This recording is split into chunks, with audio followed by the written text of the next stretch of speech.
Selamat pagi, selamat siang, selamat sore, dan selamat malam. Ketemu lagi bersama saya Bewok di WIG, di mana kita akan beritahukan kalian kabar seputar update terkait isu, gadget, dan teknologi dalam waktu Indonesia bagian gadget. Berita pertama datang dari Facebook, di mana mereka telah resmi membuat kacamata pintar yang memiliki kemampuan mengambil gambar hingga mendengarkan podcast. Facebook baru saja meluncurkan produk smart glasses mereka yang diberi nama Ray-Ban Stories. Seperti namanya, produk smart glasses buatan Facebook ini merupakan hasil kerjasama dengan brand kacamata ternama, yaitu Ray-Ban. Secara garis besar, desain dari smart glasses Ray-Ban Stories ini tidak jauh beda dengan kacamata pada umumnya, terutama kacamata hitam. Bahkan bisa dibilang bahwa desainnya sama sekali tidak menunjukkan sesuatu yang spesial. Namun, apabila ditinjau dari sisi fitur, barulah Ray-Ban Stories ini terasa sangat spesial, di mana kacamata pintar ini sudah memiliki banyak fitur menarik. Contohnya Ray-Ban Stories sudah bisa melakukan panggilan telepon, memotret foto ataupun merekam video yang sayangnya masih terbatas dengan maksimal durasi 30 detik. Selain itu terdapat pula fitur View Apps, di mana smart glasses ini bisa membagikan point of view, foto, video, dan lain sebagainya ke media sosial.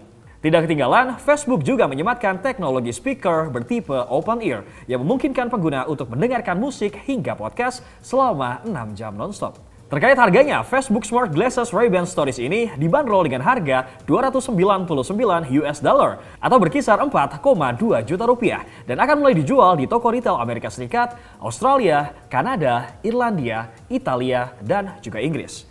Semakin kesini nampaknya teknologi semakin canggih, brother. Gue kayaknya nunggu aja ya kalau misalnya Facebook bisa ngeluarin kacamata yang bisa tembus pandang, brother. Buat ngeliat dalam. Dalam apa? Nggak ngerti.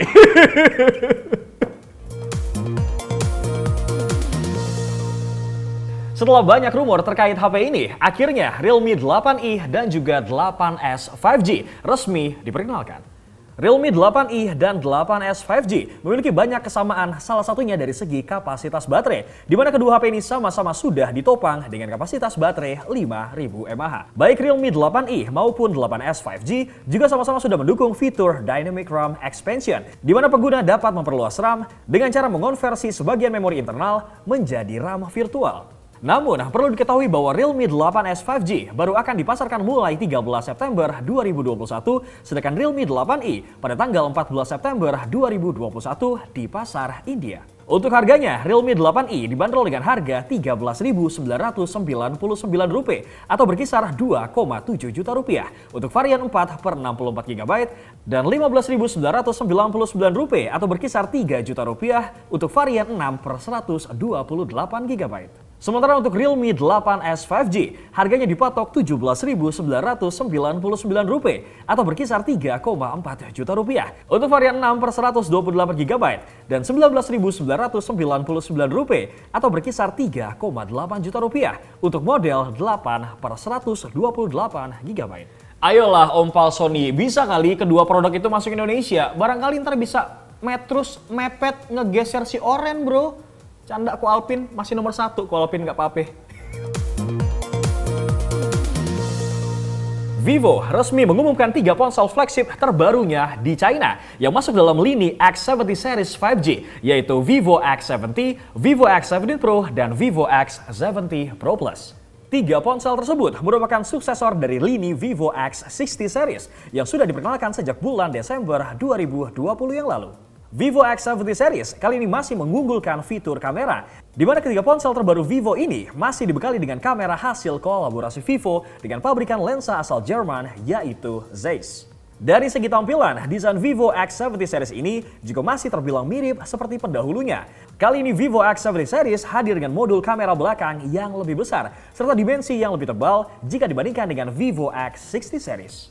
Di pasar China, Vivo X70 series ini sudah mulai bisa dibeli pada tanggal 17 September mendatang. Sementara untuk pasar global termasuk Indonesia, sayangnya masih belum ada informasi valid terkait kapan Vivo X70 series ini hadir secara resmi. Tapi terdapat beberapa rumor yang mengatakan bahwa ponsel flagship terbaru Vivo ini antara lain di India, Indonesia, Uni Emirat Arab, Malaysia, dan juga Thailand. Kalau tadi Realme, sekarang Vivo nih, Mbok Yo bisa kali masukin aja produknya ke Indonesia. Dan jangan lupa kirim atu buat Bewok gitu. Review bro, review.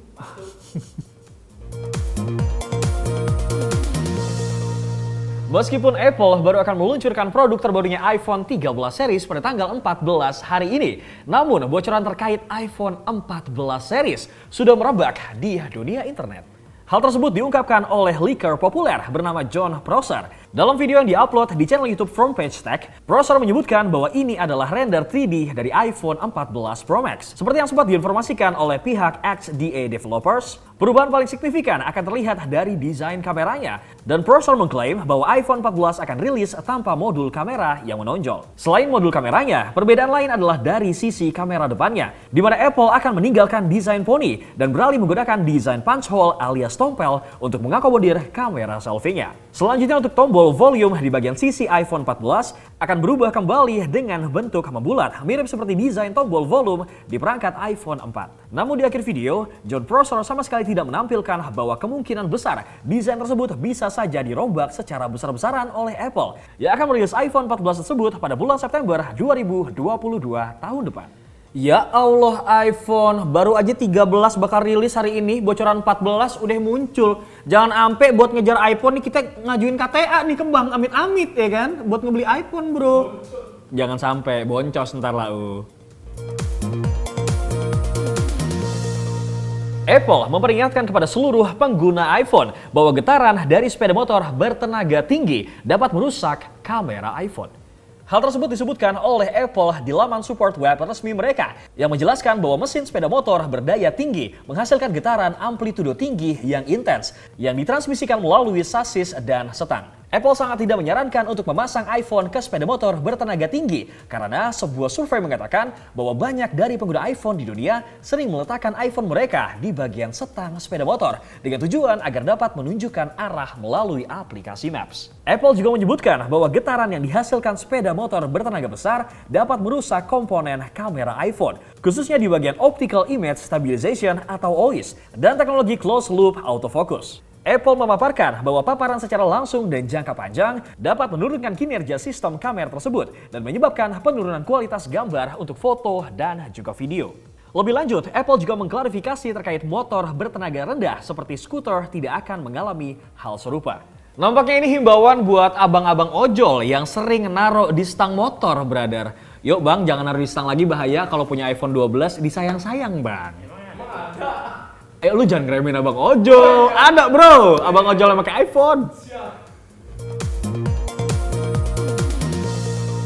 Belum puas setelah meluncurkan kamera beresolusi 200 megapiksel, kini Samsung sudah akan mempersiapkan sensor kamera dengan resolusi 576 megapiksel untuk tahun 2025 mendatang.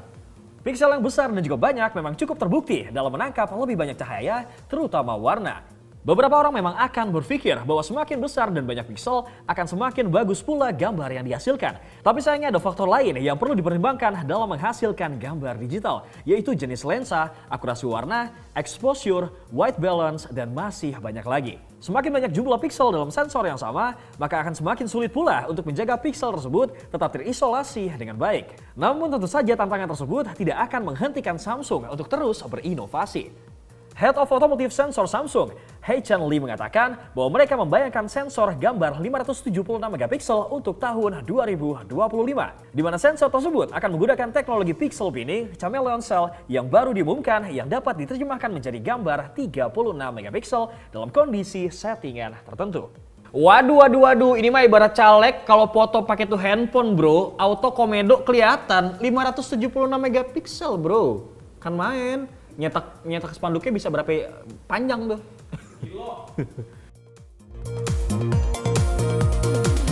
Sebelum kita masuk ke kabar update terakhir, alangkah baiknya buat kalian yang tertinggal kabar terupdate dari minggu-minggu yang lalu, kalian bisa masuk ke channel YouTube Ricebook dan juga playlist Waktu Indonesia bagian gadget. Setelah menggunakan Snapdragon 860 di Poco X3 Pro, kali ini Xiaomi dikabarkan sedang mempersiapkan dua ponsel yang akan menggunakan Snapdragon 870. Kabar ini terungkap setelah adanya bocoran dari Leakers Digital Chat Station melalui postingan terbarunya di media sosial Weibo yang mengatakan bahwa Xiaomi memiliki dua SM8250 baru sebagai catatan. Perlu diketahui bahwa kode SM8250 merupakan kode nama untuk chipset Snapdragon 870. Informasi lain yang diungkap oleh Digital Chart Station adalah mereka menyatakan bahwa kedua ponsel terbaru Xiaomi tersebut akan menyasar pasar yang berbeda. Seri pertama akan ditujukan untuk pasar menengah ke atas, sedangkan versi lainnya akan menargetkan pasar kelas menengah. Kalau Bebek boleh nebak sih ya brother, mungkin salah satunya ini adalah Redmi K40S bro, yang rumornya tuh gencar banget. Atau mungkin satunya lagi Redmi K24 bro? Ya, mau beli obat?